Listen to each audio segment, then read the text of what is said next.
कृष्णाची विविध रूपं आहेत. माखनचोर, बाळगोपाळ, नटखट गोविंद आहे, द्वारकाधीश, योगेश्वर, सखा. तर तुला सगळ्यात कृष्णाचं कोणतं रूप भावतं? मला असं वाटतं सखा. बालगोपाल म्हणजे कृष्णाने जे माखनचोरी केली. बाळलीलांमध्ये काय होतं की पुतनावध केला, अनेक वेळेला अनेक घरचं लोणी खाल्लं. ते लोणी खाऊन आल्यानंतर त्याची जी मैत्रीण होती ती मैत्रीण मला कायम दिसली माझ्यात.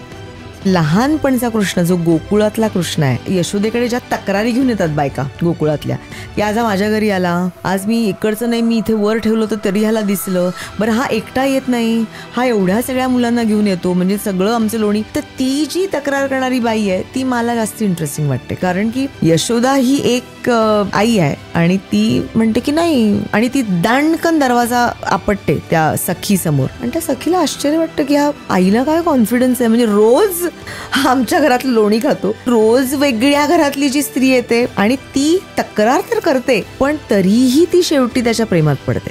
सो मला असं वाटतं की मला सखा म्हणून कृष्ण जास्ती आवडेल.